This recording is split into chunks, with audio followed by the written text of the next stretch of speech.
Shut the door behind you, Brian. Okay, ready? I kind of don't want to close it all the way, but. Good evening, everybody. This is 7:05. Sorry we're a little bit late this evening. However, I'd like to welcome you to the June meeting of the Goffstown Zoning Board of Adjustments. My name is Kathy Hooten. I am the chairman of the Goffstown Zoning Board of Adjustments. At this time, I would like to have the members and the staff introduce themselves to the public and the audience. Leonard Stewart, Vice Chairman.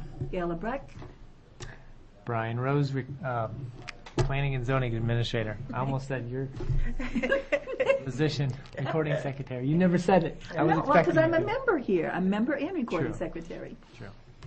Now that we've clarified who Gail really is this evening, and Brian also, I'd like to just say that the Goffstown Zoning Board is an elected board of 5 members and up to 5 appointed alternates.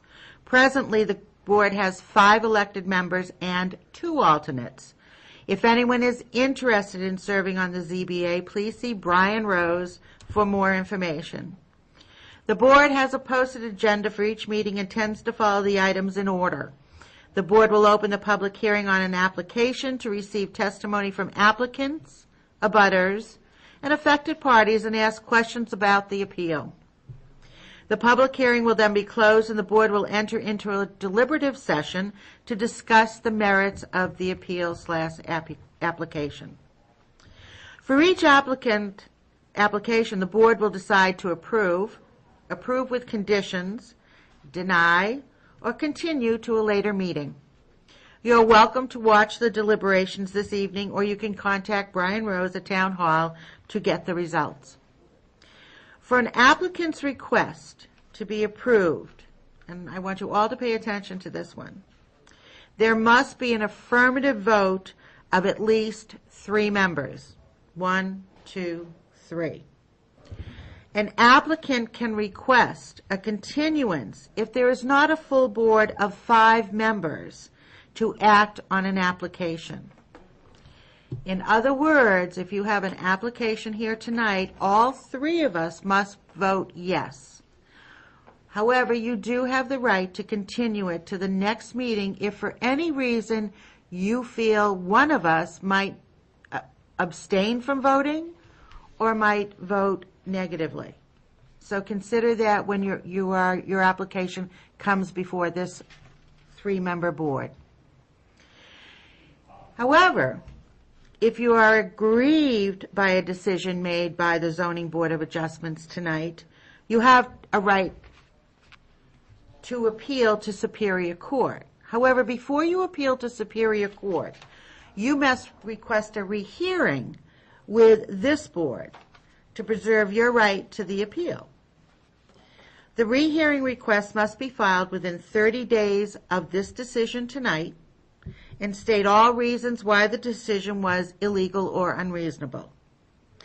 Failure to request a rehearing may forfeit your ability to appeal to Superior Court. So in other words, if any of the applicants tonight decide to go forward with a 3-member board, and for any reason we do not affirmatively vote your application in, and you feel that you would like it to be reheard in front of a 5-member board, if we decide it's a negative, you have the right to appeal our decision as a 3-member board and go forward with an appeal next month. So just so you know that. So those are your decisions you have tonight because we are only a 3-member board. So that being stated, we need an approval for 2 sets of minutes, the minutes for March 5th and May 14th.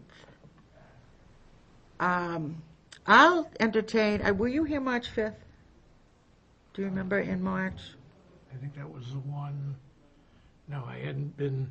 I was off the board. I hadn't been elected that one. But you had been elected as an alternate for a short period before you got voted in. You want me to double check? Well, even if you I think that was if you reviewed that the minutes, I mean, Whether you were here or not, basically, if you have you reviewed the minutes that Yes, I have, were to that so- meeting? Okay.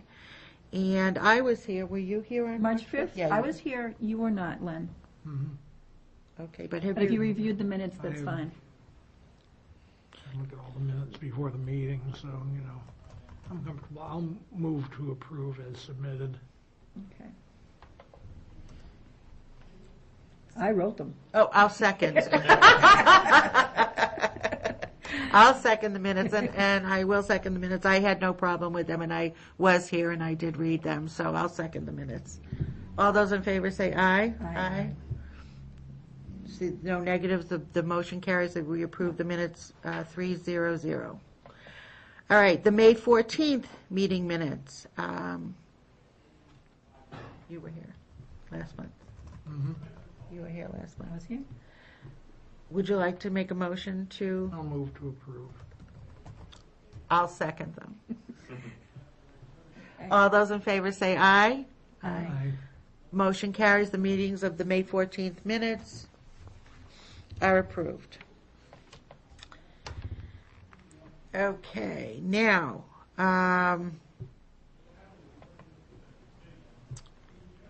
we're going to start the public hearings. And the first public hearing is Mark Carrigan. Applicant owner is seeking a variance for a proposal to convert an existing single-family house to a duplex. The variance is needed because the lot is only a half acre in size, whereas Section 4.3 of the Goffstown zoning ordinance permits 0.8 dwelling units per buildable acre. Based on this requirement, in order to allow a duplex on this property, the buildable area of the lot must be 2.5 acres in size. The property is located on 4 McFarland Road, map 42, lot 74, in the agricultural district. Is Mark Carrigan here? Yes, would you come forward? Regional impact? Yeah. Would you come forward? All right. I'll entertain a motion for regional impact. I'll move that it has no regional impact. I'll second. All those in favor say aye. Aye. Motion carries 3-0-0. Thank you. Mr. Carrigan? Hello, thank you for hearing my request. Now, you understand you have the right at this point to decide whether or not to go forward with the 3-member board, in the understanding you would need all 3 of us to vote positively, or you have the right to ask for a continuance until next meeting. Okay, I understand that. Uh-huh. And it's also my understanding, correct me if I'm wrong, that should there be a negative decision, I have the right to appeal. Is that correct? Rehear it, correct, to request a rehearing. And what would happen in that case, you would have to request the rehearing next month, and then only the request for the rehearing would be heard, so that we would not rehear the application until August. Okay. The request goes in July. If there is a negative vote tonight, the request goes in to the rehearing, to the July meeting, and then the board would vote on whether or not to rehear it. Okay. And Then the next meeting. then the would be next meeting is when, if they voted positively to rehear it, we would hear it in August. Okay. Okay? Yeah. All right, with that, then I'll go forward, if you please. That's fine. Basically, well, to begin with, I grew up in that immediate vicinity. I attended Goffstown schools, grades 3 through 12, and my wife also graduated Goffstown High School. And my parents live a very short distance from there. It's our intention, we'd like to retire there, and basically we're trying to put in an apartment for us, similar to an in-law apartment, but the square footage is approximately 218 square feet larger than what the special exception allows. And so that's therefore the basis for our application for the variance. So going forward, if you have any questions, also please feel free. I'll be more than happy to answer. So basically, we would like to create an apartment for my wife and I for a retirement to live there and her daughter to live downstairs. It's a fairly large home. It's larger than a home that I would want to take care of in my retirement alone, and I think it would work out very well for my wife and I as we age. Our daughter will be there to help assist us, and we'll be there also for her and the grandchildren and so forth. Plus, my parents live a short walk away, and we can also help care for them as need may be. It would be very convenient, a very good situation, I think, for all involved. With that, I did check with all of the abutters, and I had no negative remarks. I don't know if they sent anything into you folks here at town or not. Do you have a letter? Yes, we do. We received a letter from a Joseph LaFrance, Yes. positively. Okay, and that was his discussion with me also. He had no problem with it at all. I do have floor plans that show existing and what the proposed would be. The house, as it exists now, would have no changes to the outside. There'd be no expansion whatsoever. The only difference may be stairways for egress or access, as the code may require. But basically, it's mostly interior changes, and nothing on the outside. I'm currently having a new septic design done up in order to accommodate the new use, and with that too, this area, in my view, is an environmentally sensitive area. So I asked the septic designer to go forward with a design for it's a fairly new type of system. It's been around for maybe 10 years or so. It's called Clean Solutions. I don't know whether you're familiar with it or not, but basically it's a miniature treatment plant. The effluent coming from the septic system is already pre-treated, and it is colorless, odorless, and requires a much smaller leach area, and it's far better environmentally.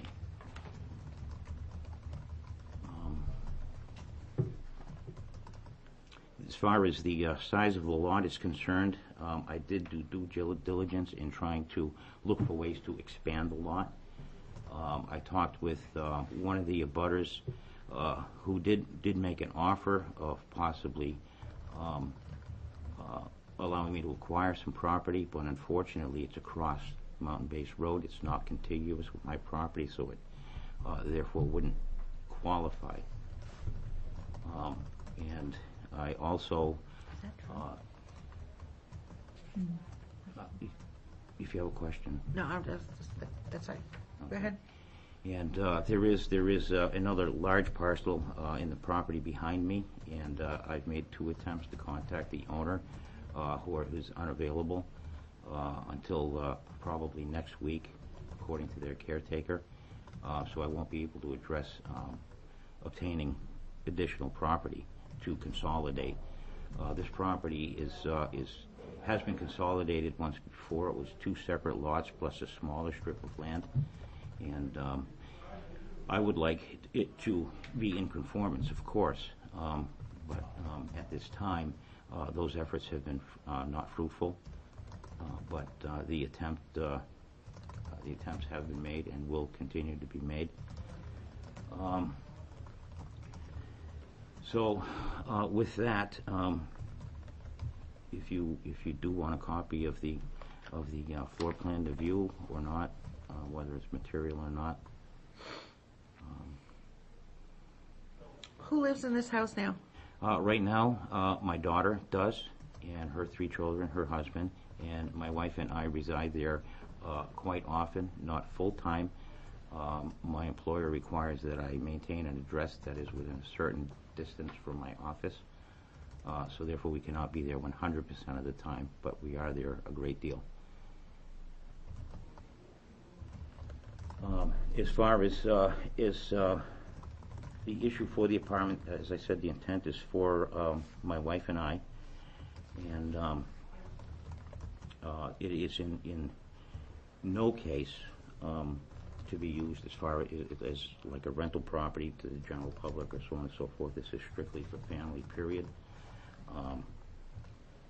Now, I did do a little bit of research also with regard to the Goffstown master plan, and I found a couple of excerpts in there that I think applies.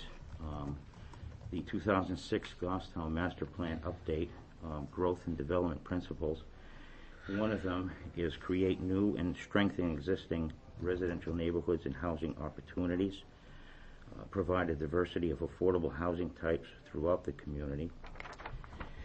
And then on to the housing section, page E9, goal number 2, encourage housing which provides greater benefits to the community than it requires in services.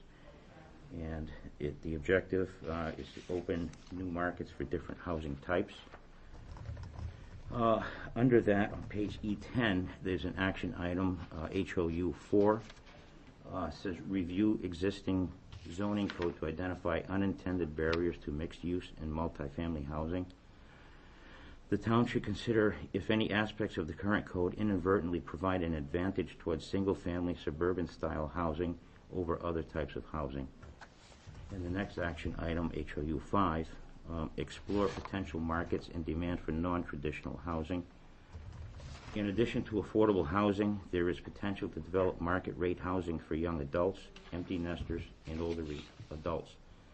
The town should work with state and regional planning organizations to evaluate this market, ascertain demand, determine requirements, and consider the potential of Goffstown to meet these needs. Providing this type of housing can be mutually supportive of several elements of the master plan, including economic development.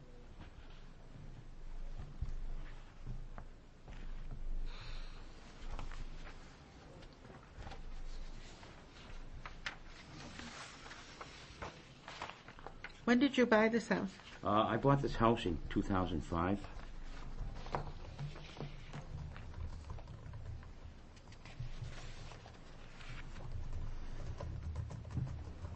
And you said, Mr. Kerrigan, you're exploring, or you're willing to explore trying to acquire, I'm looking at your map here, this adjoining lot, I guess it would be to the east of your property, map 1, lot 61.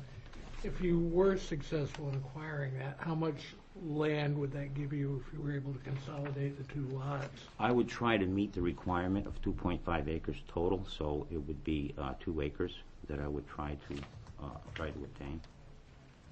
Is that the size? I don't have another map in front of me. Would you know what the size of the adjoining lot is?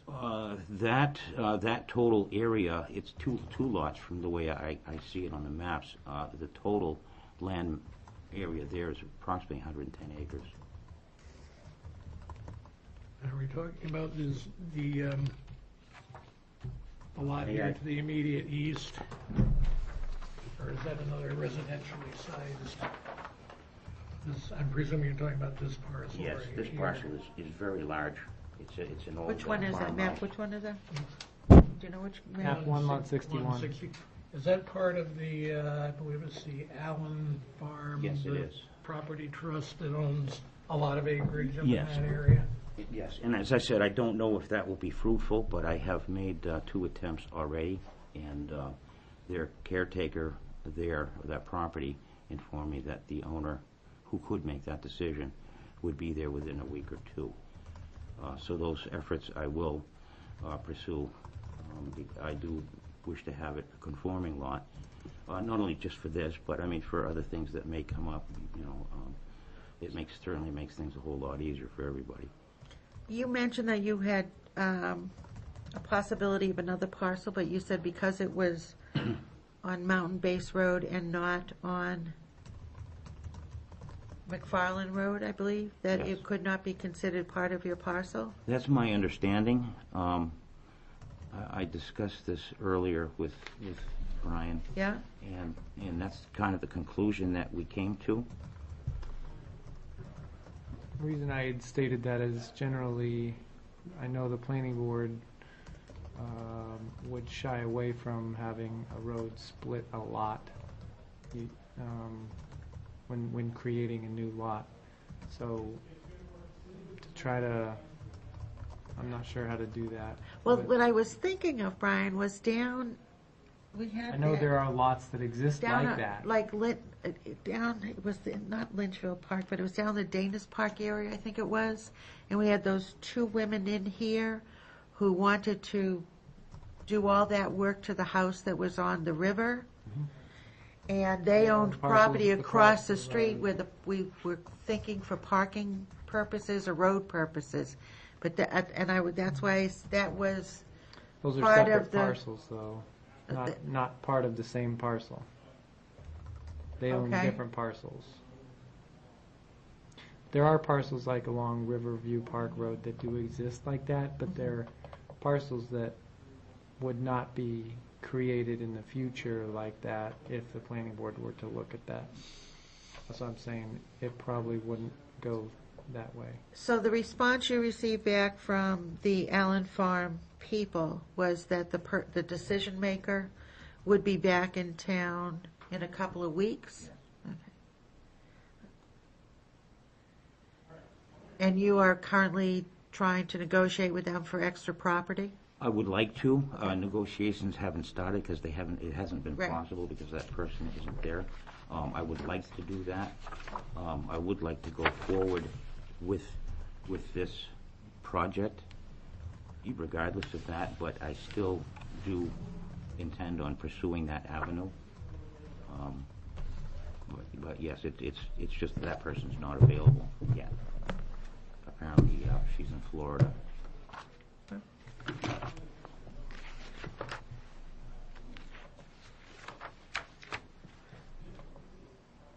Brian, do you know how we got a half an acre zoned agricultural? Well, That to me zoning is, is typically applied to a lot after the lot is created in a lot of cases. This Okay. lot may have existed prior to zoning. okay, A lot of those houses along there are old camps that have been there for many, many years. And so what happens is when we created zoning in the 80, 60s or so, something like that, Yeah. we probably plopped down a zoning on top of that, even though the lot was not, it automatically created a non-conforming issue right away. And so, that's kind of what happens when you make zoning. A lot of times, you'll create non-conforming issues right away. I would only say, just from what I know of the area and from hiking there, here's you've got hundreds of acres in either agricultural or conservancy zoning that are contiguous with the property next to Mr. Kerrigan, so it's probably how it developed. who is Mr. LaFrance? He says he's an abutter. I don't see him on the abutter list. Yeah, he is on the abutter list that the people upstairs gave me. He owns a lot directly across McFarland Road from my property. The parcel that's abutting the water? Yes. Oh, here it is.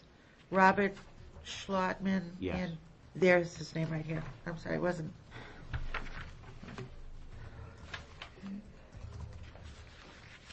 Madam Chair. Yes. I think when I was going through this with Mr. Kerrigan, I gave him the wrong information on one thing. Okay. And it's because I had failed to go back to the use table in the zoning ordinance and look at how a duplex is allowed in the agricultural zone. I was looking at the dimensional table, table dimensional regulations, and it does give an acreage requirement in that. But then also, if you go back and look at the table of Right. uses, 300 feet. And page 10, there's a little asterisk, and that's to that permitted use. And I never gave him that information, and so it didn't end up in the notice requirement.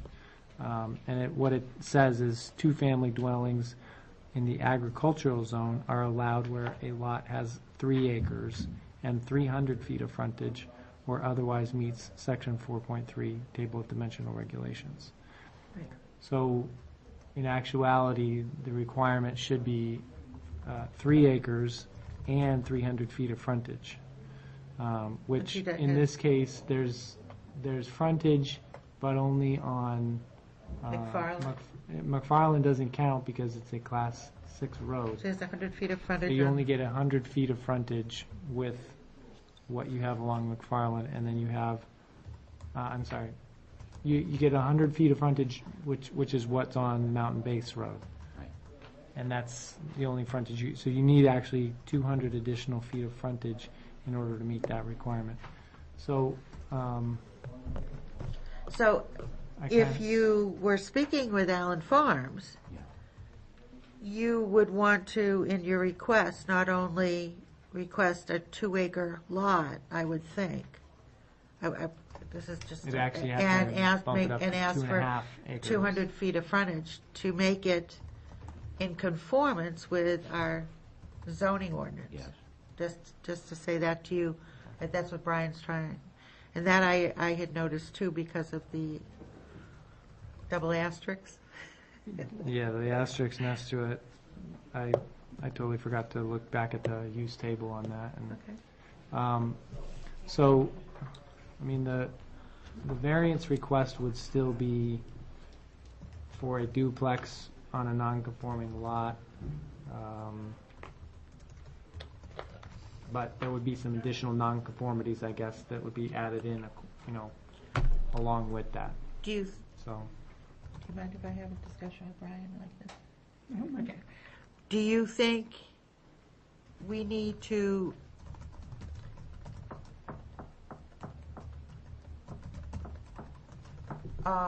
renotice? Do you think we need to continue and renotice at our expense um, and continue? well,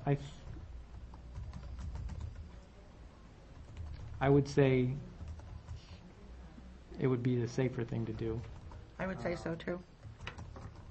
to renotice, and, based on the fact that it was my fault to not give the right information up front, we wouldn't charge them any additional money to do that. I mean, if that's what you guys concur with. But it sort of makes better sense to make sure that we have everything covered in the notice requirements. Otherwise, if in the future somebody looks at this and says, well, this wasn't done right, we have to basically go through the process again. And so, Well, let me just ask this question, let me put this out there. That being the case, then, in the board's view, would it be better, given what we're trying to accomplish, I think the gist of what this is an in-law apartment for my wife and I, since the size of the apartment, size of the existing structure is just slightly too large for what's the 650 feet, would it be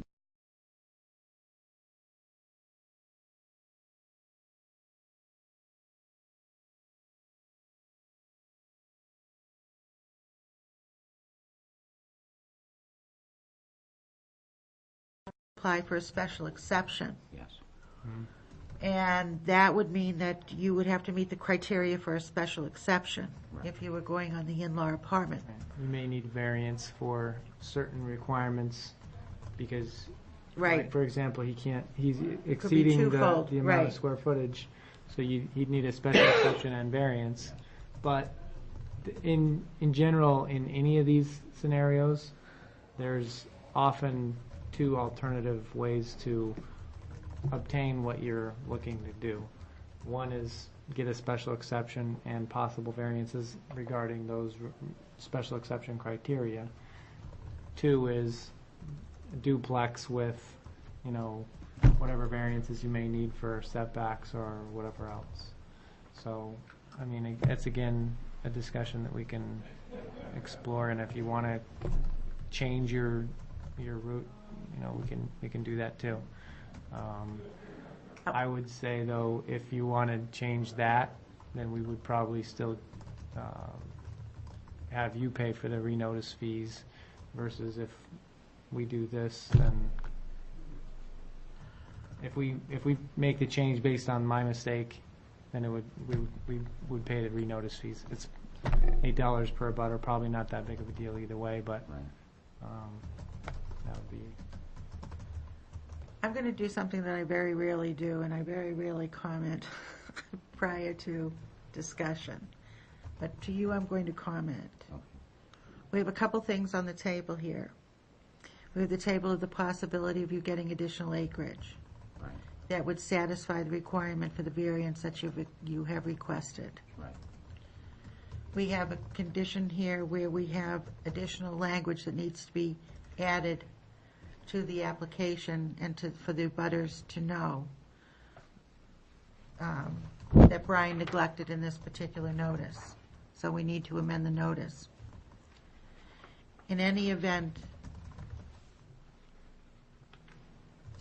I think a continuance it would be in order because we're looking at a 2-week period, you said potentially, of you talking to the decision maker at Allen Farm. Right. That certainly comes before June 24th, which is, June 24th is the last day you have to, I would say, submit a change from the variance to changing it from a duplex to an in-law. Okay. You're going to have to make that decision on yourself, whether you want to do that based upon your discussion with Allen's Farms. Right.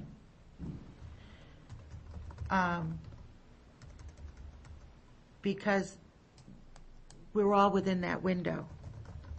All those issues that are on the table are within that June 20, the deadline is June 24th. It continues, if we continue right now, as it's stated, nothing changes. If you decide after your discussion with Allen's that there's a change, that you may want to look at an accessory dwelling unit instead of a duplex, you have up until the 24th to change it in the new amendment that's going out Okay. with Brian. Okay. If you decide that change, you and Brian, I feel, should be able to work something out as far as the arrangement as to who's going to be responsible monetarily. Right. I really don't want to get involved. Okay. I want to get involved in the particulars of it. And I very rarely come out and get involved in it, but I'm putting that on the table for the other members to consider. And I don't know, do you want to hear more public hearing, or do you want to? No, I think, given the fact that notice was not sufficient, and that there's so many potential changes to consider, Yeah. I think giving us more information is just maybe a waste of time, and because it would all have to be repeated later on down the road. Because even then, we might have a full board who would want to hear everything as well anyway. Right. And I would say I concur with that also. Hopefully, we can give Mr. Kerrigan some time to work out some things that may work perhaps to his advantage in the long run, and giving time to make a decision on which route he wants to go. So I have no problem with it either. One thing I would say is continuing this version of the application. It's not going to necessarily benefit anybody because of the way that the notice was. So Well, we can deny However, without prejudice? you can deny without prejudice, and then the same application can come forward along with additional, information and variance, based on the new information in the zoning ordinance that we talked about tonight,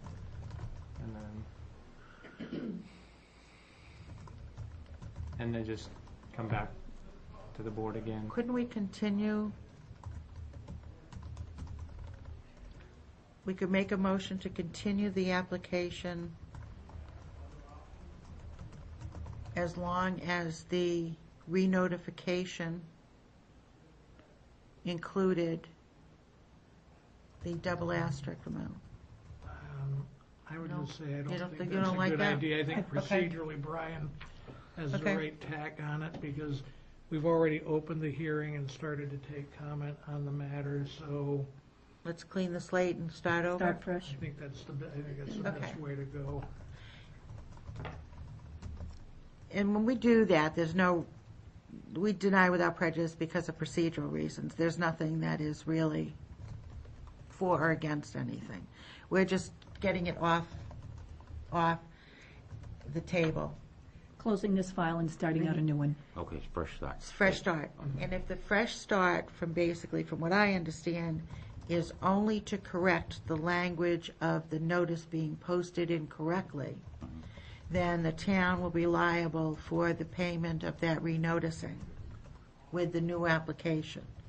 We will be responsible for that. And I would work with the applicant to ensure if there's additional language that you want to put in there regarding the other information in here, saying, I need to get 3 acres and 300 feet of frontage versus, 2.5 acres and whatever frontage, then, you can add that to your application in the meantime and move forward and put that back to the zoning board on the next meeting.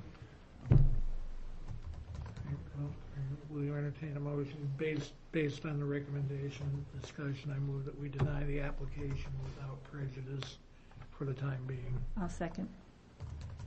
You understand this? Yes, I do. So it's just taken off the table and put What- aside, and, well, not put aside, but it's closed, and a new application has to go through the process. Right, we're gonna take this one out because it is posted incorrectly. Yeah, Yeah, so they're But we're not, gonna allow you to reapply yeah.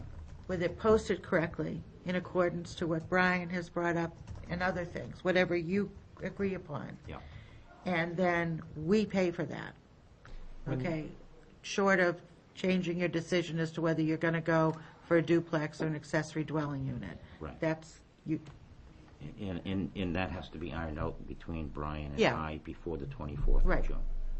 but the part about the 300 feet and the 3 acres, that's our issue, not yours.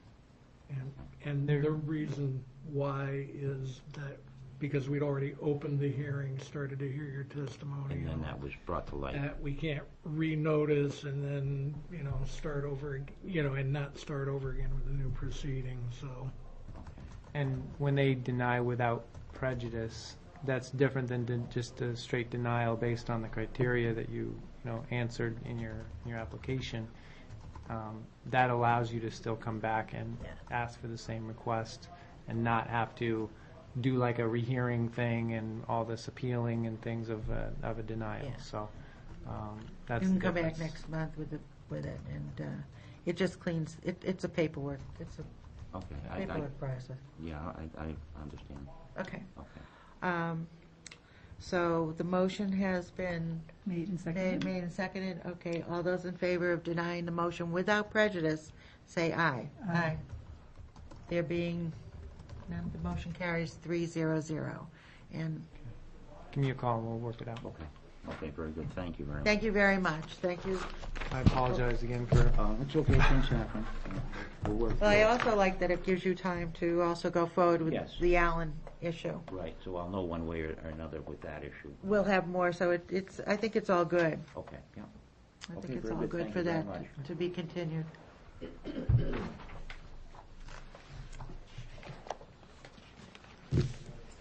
Well, okay, we're at 7:45. Okay, the next application is Jonathan Brooks, applicant owner, is seeking variance for a proposal to build a garage behind his existing house.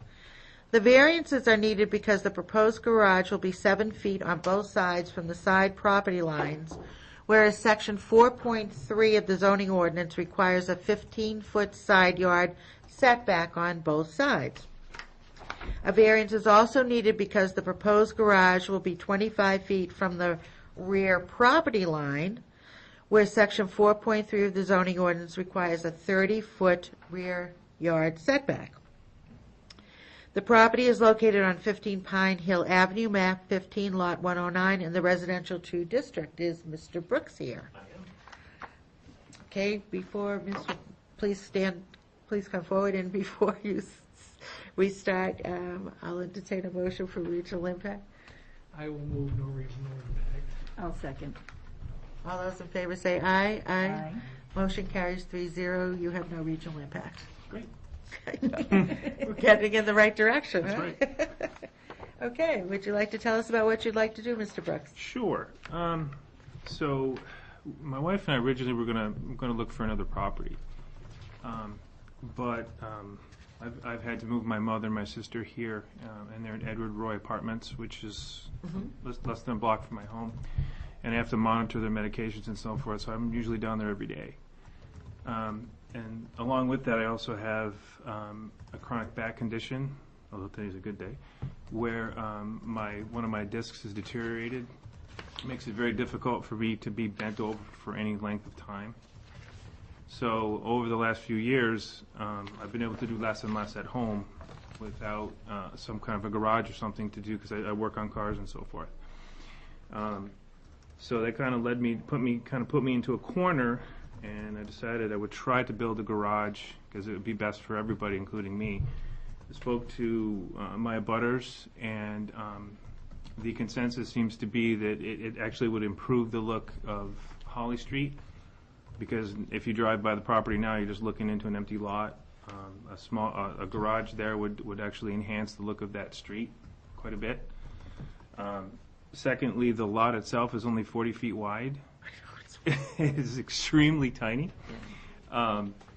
If I were to stay to the variances, that would be 30 feet, and that would only leave me about 10 feet to build on, and I could maybe build a shed on that, but probably not a garage. So it's kind of a waste of the property if I don't have some kind of variance to build something.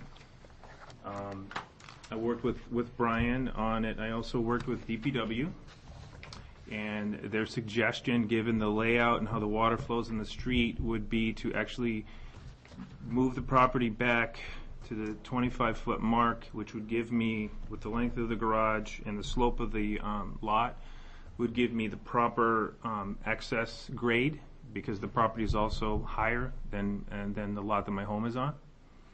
So adding all the numbers up, that positioning gives me the appropriate size garage and the appropriate approach to keep the driveway grade at 10%, which is what Goffstown usually wants. So overall, given the size of the lot only being 40 feet, and the next smallest lot I believe is 58 feet, which would more than fit as far as the side variances go. It would be sufficient size for a structure that I'm trying to build width-wise.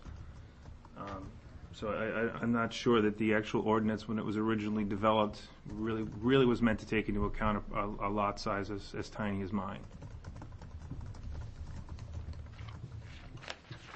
Strange you should feel that way. But anyway, okay. Can I ask a question? Yeah. Would the access be off of Holly Street or off of Pine Hill. Pine Hill? Originally, I wanted to do Holly Street, but looking at the way I'd have to build the property, because there's also a height difference between the road and my property. I noticed that. So what would be most advantageous for water drainage and so forth would be to just leave that structure as is and let the water flow into my yard as it does now, and then have the entrance come in from my existing property.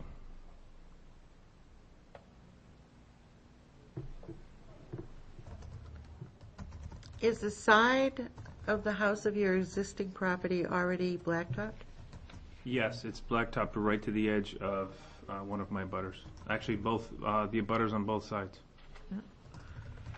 And the house has a setback of 3 feet on one side and 9 feet on the other side, actually. Yeah, I drove by there tonight, and from his abutter on the right-hand side to his house is total pavement, correct? Correct. And you can see from his house to what appears to be their property line, it's maybe path width. Yeah, it's very tiny. They've got a survey done by Richard? Joe Wickert on, Oh, Wickert. on the, in your submittal packet there. Yeah, I wanted to make sure that I had it surveyed so that I wouldn't make a mistake and stick the thing somewhere I shouldn't. So you're looking to put the two-car garage over where the above-ground pool is? That's correct. And you're looking at having the traffic come in from Pine Hill down the side to the garage where the pool is? Correct. Why isn't the garage going closer to the house? Snow removal. If you were to see my property, if you were standing in my backyard on this side of the property, there is a shed which covers the majority of my access to their yard, so there's nowhere to put snow there. The other side of the property is also higher than my property and has an additional 4-foot fence on top of the property. So it's about a 7-foot hike in height, so that I couldn't blow the snow over there either. So I have to blow the snow to the back of that area. And if I bring the original plan was to bring it right there. Yeah. But putting it there only leaves me a couple of feet to put snow, and I actually would have no way to remove it. Was there ever a garage with this house? No.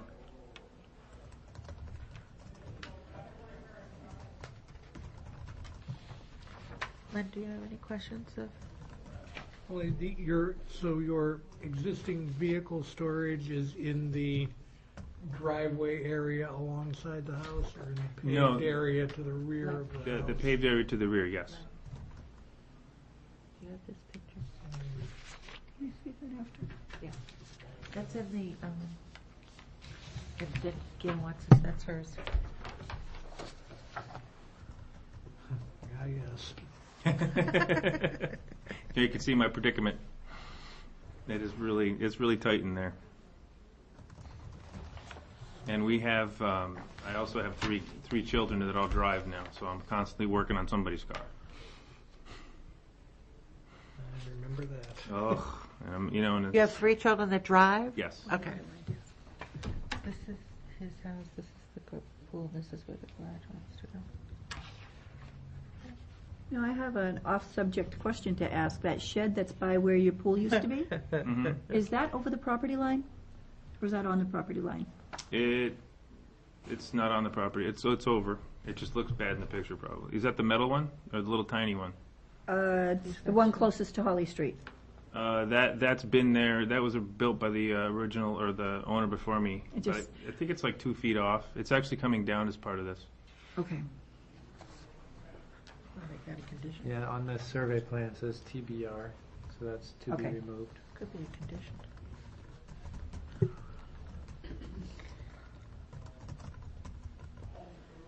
Does anybody have any more questions of Mr. Brooks? I'm going to in a minute, if you give me a Okay. second. Yeah.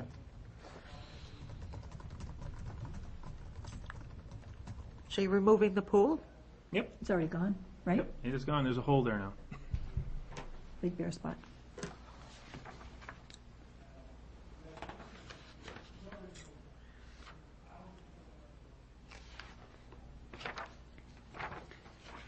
Is the fence existing? Yes. That's the chain link fence is from Oh, the it's a chain link 60s, I fence. think. At least my neighbor told me it's been there 50 years, so I'm assuming around the 60s or so. Is that really 50 years? Scary thought, huh? It is. I do. Just a second. You guys keep talking. One of the things that you kind of emphasized a lot in your application are your back issues. Yes. Is that considered an actual handicap? Is it something that is documented Oh, yeah. that way by the doctor as being Absolutely. a handicap? Absolutely. I eventually will need surgery. It's called Degenerative disc disease? and Yeah, I it's have not that as well. That's why I'm asking. Okay, yeah, I do. I was going to bring my MRI results, but I forgot them at the house. Well, MRI results are different than a doctor's notification that it's a handicap, at least in No, my it view. hasn't officially been deemed a handicap. I haven't asked for that. I'm still able to function fairly normally as long as I take my pain meds. I'm okay. Okay. I do have one question in regard to, it looks like from the aerials that I'm seeing you have some grass cover in that area by the retaining walls. How much impervious surface is this going to add if you put in the garage? And you're obviously going to continue the pavement up to the apron of the garage? It'll be the base of the garage, and then I think the driveway's roughly 12 feet.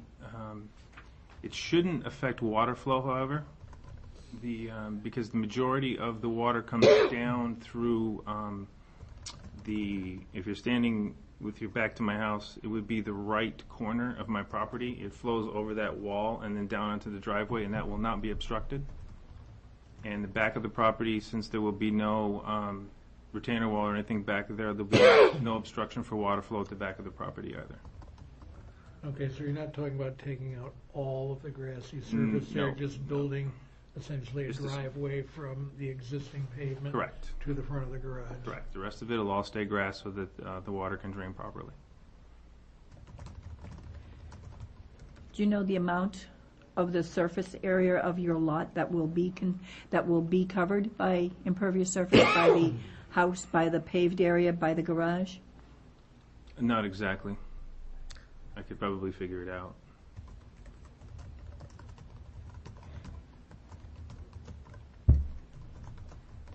You could do a gravel driveway and gravel under your garage. I'd be fine with that. If that's a condition, that would be fine.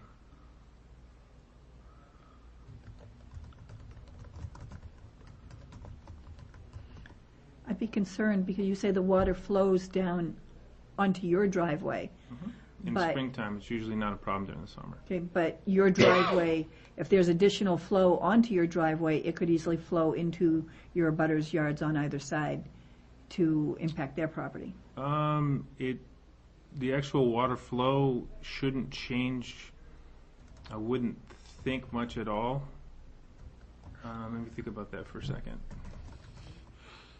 Can I ask you a question? Sure. Did you discuss with either Megan or Alex from DPW? Yes, Alex actually came out to the property to do an assessment for me. And did you tell him where the driveway was going to be? It actually was his suggestion. And did he state any concern about the additional impervious material on the property? Was that? No, I did ask him about that. He said he didn't think it would be a problem.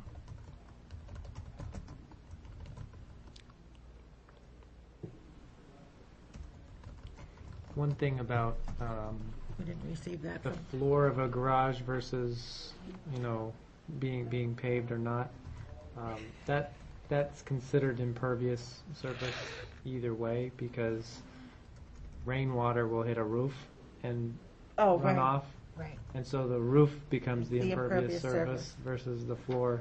So whether you have a concrete floor or a roof covering it, it's still considered impervious. I'm looking at, I was focusing really more on the driveway area which Yeah. wasn't One- covered, but One thing you thank may want to consider with, Snow not removal. doing a concrete floor is, if he's doing work on cars inside, any leaks that happen would go into the ground. So you would want to have maybe a concrete surface underneath that.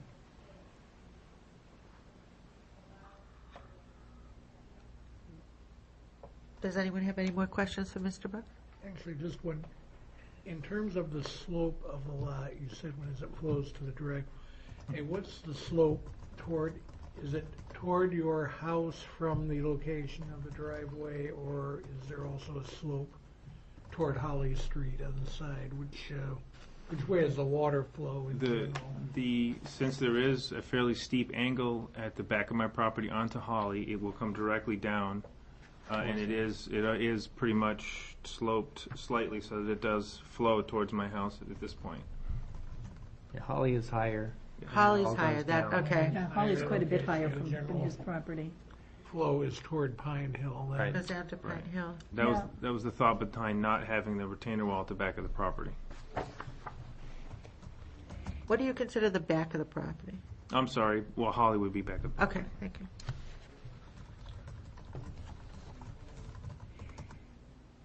Now, when I drove by tonight, I thought I saw you have your house and you have your paved area in the back.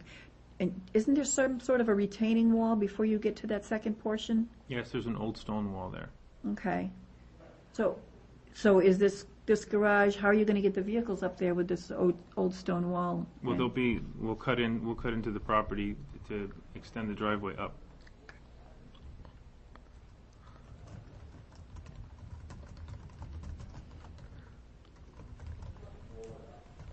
Your property is almost considered 2 lots, isn't it? Originally, I believe it was. Yeah. Mhm.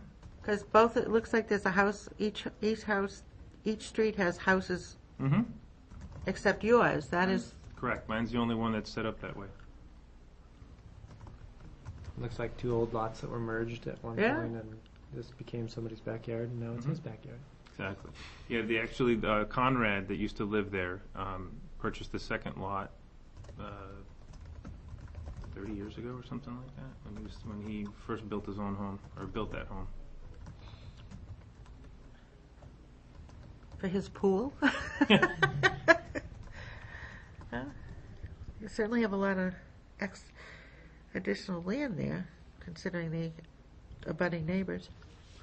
But One of the many unique lots. in Yeah. Goffstown. Oh, I bet. I'm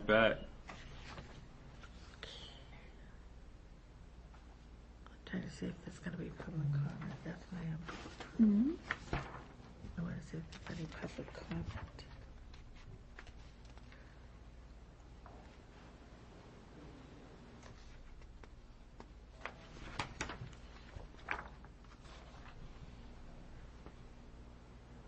We're in timeout. I just want to make sure all my questions and Yeah. concerns were answered.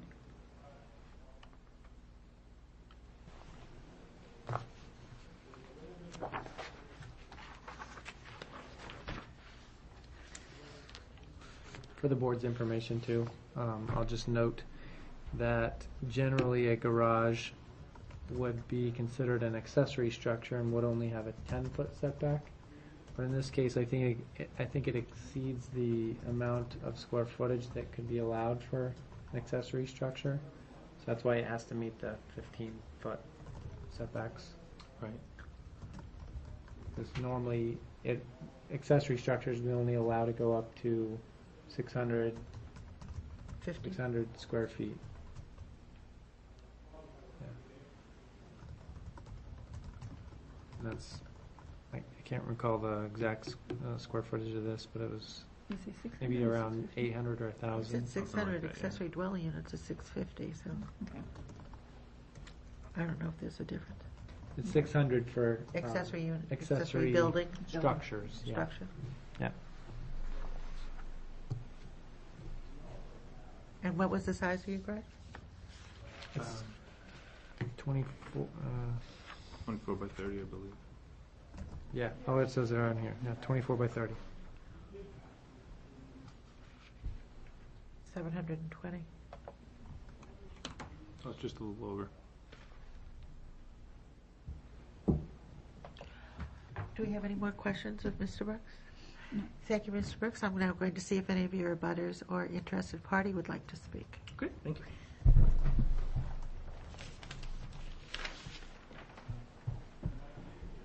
Is there any abutters here that would like to speak? I'm across the street. Yes, would you like to introduce yourself and come on up here and say what you'd like to say? Well, I don't have anything to say. I thought I had to be here. Would you like to come and say something positively for this, or Sure. so it goes on record? Don't forget your name. And your name is? I'm Patty Vizera. How do you spell your last name, Patty? Virezera. Yeah? VIR. Zera. Okay. Vizera. Vizera. Vizera. Okay. So I got this registered letter in the mail, and I thought I had to come. I didn't know I didn't have to come. So I live on Holly Street, directly behind Mr. Brooks, New York. Yeah. and I have no problem. And how long have you lived there? Since '05. Okay. And you live So my directly my house Oh, okay. faces the back of his house. Okay, and you have no problem having a garage put across the street from you as what Mr. Brooks would like to do. No. Oh, well, that's very nice of you to come and say that for him. Does anyone have any questions? No. No? Okay, thank you very much for your comment. Sure. You're welcome. Is there anybody else that's here that would like to speak for or against? Okay. There being none, do we have any other questions of Mr. Brooks? Mr. Brooks, do you have any other comments? Only that if it would make you feel more comfortable for any contingencies you'd want to put on the building, please let me know. Okay.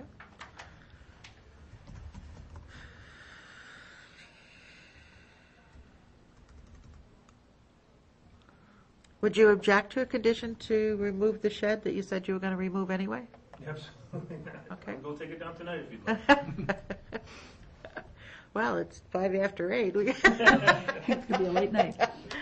Okay, there being none, I will close the public hearing and we will deliberate.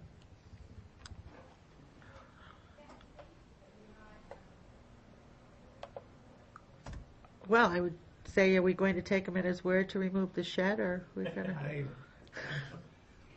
Let me say this, and I'll make this as a motion, so we've got another discussion. I move to grant what's requested with the one condition that the applicant consider for the driveway to the front of the garage, either a gravel driveway, or I believe there are new kinds of permeable pavement that allow the water to infiltrate through it, that these be considered to reduce the addition of impervious surface on the lot. But I can do that, absolutely.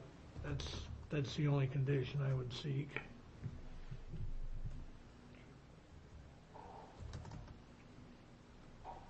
That's my motion. What's your motion? How does that hold up?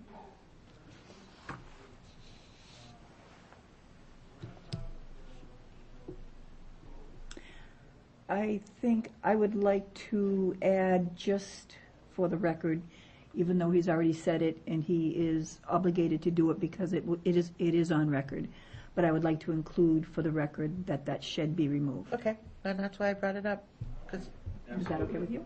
I agree with Okay, that. No I'm problem. agreeable to that. And then I'll second the motion. There were two sheds. The one closest to Holly Street, the one that's over the property line. The other one's down already, so Oh, it that's is. okay. Okay. and then there was one. Okay. And I So the second motion is not that he has to, the condition is not that he has to change his driveway to an impervious. You had said it was that you suggested it, so I'm a little confused on the. Yeah, I don't want it as a consideration. I would prefer it to be a requirement, because I do have a concern that where Holly Street is up here, and then he's got a retaining wall here, and then he's got a lot of paved area already, and he's adding a lot more impervious surface, that if there's going to be additional runoff that's going to come down, even if it only comes into his property, but it could easily, on a heavy rain period, overflow out of his property to affect his abutters. Because right next to him, like I said, it's all pavement between him and one of his abutters, and that water doesn't know any boundaries. So with the condition that he use a non-impervious surface, Either Material. either gravel or permeable driveway. permeable Right. driveway material Right. for the driveway, Yeah, that's fine with me. not for the garage or anything, but just for the driveway, For the new portion of the driveway. for the new portion of the driveway. Oh, good, So what I wrote is that the motion is to grant the variance with the conditions that the applicant use either a gravel driveway or other permeable material for the new part of the driveway, and that the remaining shed be removed. Sounds good to me. Yep. Okay. And then I will second that. I'm okay with that. Okay. So we have a motion on the floor, seconded and approved by the applicant. So now, all those in favor say aye. Aye. All those opposed? There being none, the motion carries 3-0-0. So you can now construct your garage. Perfect. You can Put all your children's car in My there. children will be very happy. And we thank your neighbor very much for coming in support of it. Thank you very much. So next step is building permit application. Yep, I'll get you that, and then we, do I need to have the minutes from this, or do I just? Generally, we'll issue you a notice of decision, Okay. and we may have to have Okay, you, we just if have you're a asked little- if you want the permit right away. No, I can wait a week or however long that takes, it's fine. But We just there's have a little generally- housekeeping to do. Okay. There's generally 30 days worth of appeal period. Any of your neighbors can appeal, or you can appeal. I don't know why you would appeal, but some of your neighbors, if they weren't here tonight, they can appeal the decision that was made tonight. Okay. And so if you want to get your permit prior to that, we would just have you sign something saying that you understand that, there's a possible appeal that could be made, and that whatever work you do, you might have to rip it out if Right. the appeal is justified and goes through the court system. And Yeah, I'm not too worried about that, considering everybody in my neighborhood's like, yeah, build. Are you building it yourself? No, I'm going to have the superstructure built by somebody else, the framing and stuff, because it's too heavy for me. Yep. But which I know you can attest for. You can understand. Yeah. Okay, we need I to- have 3 degenerative discs and Really? 3 herniated discs, so, Ooh. yeah, I know what you're dealing with. Oh, yeah, I only have one, thank goodness. Mine's from being run over by a car, so that's Oh. what it means. Okay, I do have a little bit more housekeeping to do. Sorry. Before we adjourn. Thank you. Thank you. Thank you very much. good night. We have received an application, a volunteer application from Kathy Champagne. She was here last meeting and has been here prior meetings with Justice Signs. And she's not here this evening, and because we do not have a full board, I would like to continue this to when we have a full board here to decide whether or not to accept the application. I'd like to continue that. I would agree. Okay. Do you agree Also to? concur. Okay, so I'd like to make a motion as the chairman that we continue the discussion of this application when we have a few more people here, at least a full board, I would like. 5 voting members. Do we need a motion to do that? I don't think so. I'll strike that motion. I don't know. Do we need a motion? I don't think so. But with that, I think that's all that I have. We got the legal notices. I did put the rules of procedure in this file folder to maybe stay in the file folder for future meetings, just in Well, case. that file folder gets changed. So Okay. we keep a new file every time for correspondence. That might be a good thing to put in. But anyway, with that, I will entertain a motion, unless anybody else has anything else to talk about, to adjourn. So moved. Second. All those in favor to adjourn, say aye. Aye. Opposed? All right, we'll see you in July. July 9th.